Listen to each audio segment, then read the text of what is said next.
All right, today we're diving into a really deep and fascinating concept from Surah Ar-Raʿd. It's all about divine preservation, or what's known as Hifz. And you'll see how this one idea kind of provides a blueprint for understanding everything from order in the universe to our own personal destiny. I mean, it's a huge question, right? You look out at the world and it can seem so random, so chaotic. What keeps it all from just flying apart? Is it all just a cosmic accident? Or is there some kind of active, sustaining force keeping the whole show running? Well, that question is exactly what we're getting into today. So, here's how we're going to break it all down. First, we'll talk about the ultimate protector. Then, we'll get into the two different kinds of preservation, which is super interesting. After that, we'll look at the angels who act as guardians and recorders, tackle that big, tricky question of protection versus free will, and finally, we'll see how all of this connects to blessings, trials, and our own actions. Okay, let's start at the beginning with the absolute foundation for this entire discussion. It's all built around a really powerful verse and one single crucial Arabic word. So this is the verse that really opens the door for us. It's describing a system of constant, divinely ordered protection. It tells us that for every single person, there are these angelic beings, and their whole job is to guard us. But what does that really mean, to be guarded and protected like this? The keyword is Hifz, and this word is packed with meaning. It's so much more than just, being saved from physical harm. Hifz is the divine act that keeps the very fabric of reality from unraveling, while at the same time making sure that the divine guidance, the rulebook for humanity, stays pure and protected. Now, this huge concept of Hifz isn't just one big thing. It's actually broken down into two very distinct categories, and this is what really helps clarify how it works in pretty much every aspect of our world. Okay, so on one side, you have takwini preservation. This is all about creation, the physical stuff, the universe itself. On the other side, you have tashri'i preservation, which is all about the law, the revelation. You can almost think of it as God preserving both the cosmic hardware and the spiritual software. So, takwini preservation, this is the invisible force that stops the universe from just collapsing into pure chaos. It's God holding up the heavens and the earth, making sure planets stay on their paths, and keeping the biological machinery running in every single living thing, moment by moment. It's what keeps existence existing. Then you've got tashri preservation, and this is God's protection over the message itself. This is the divine guarantee that the Qur'an we read today is the same one that was revealed, that it hasn't been corrupted or altered through time, so that we always have access to the original pure guidance. So if this preservation is a divine act, who are the agents on the ground actually carrying it out?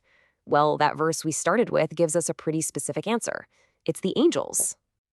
And the Qur'an uses a really specific and beautiful word here, muwakibat. This means successive groups, one after the other.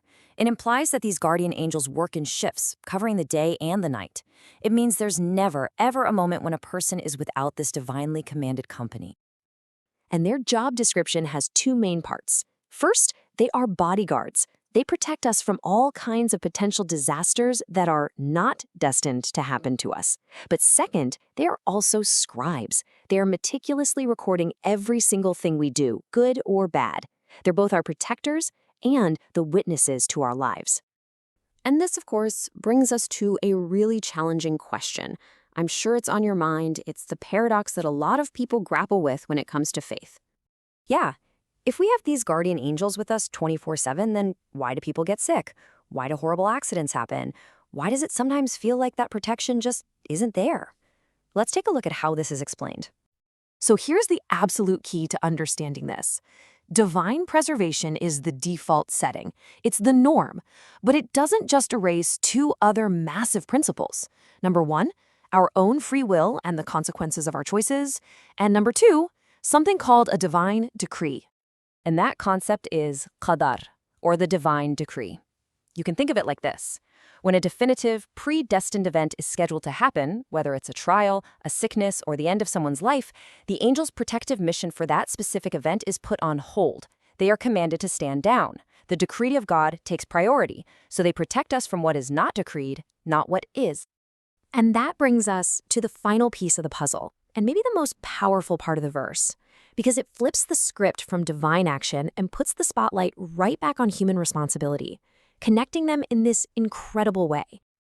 There it is, the other side of the coin. The exact same verse that tells us about divine protection also says that God won't change the situation of a people, their blessings, their hardships, until they are the ones who start the change from within themselves. I mean, the implication here is just staggering. It suggests there's a direct link between our inner world, our collective gratitude, our ethics, our justice, and the external reality that we all experience. A positive change inside a community can actually invite a positive change in its divine condition. And, well, the opposite is also true. So, to wrap it all up, we are all living under this constant default state of divine preservation. That's the baseline. But our actions, both as individuals and as a society, they have real consequences. And crucially, when a people makes a fundamental shift in their spiritual and moral character, that can trigger a real shift in their fortunes, as ordained by God. So in the end, this isn't just about understanding some complex theology about the cosmos. It's really asking us to look at our own lives differently. It makes you wonder about every moment of safety you've had, every close call you never even knew about, and realize a whole system of preservation was at work. And at the same time, it places this profound responsibility right back in our hands, suggesting that the key to changing our world for the better actually starts inside ourselves.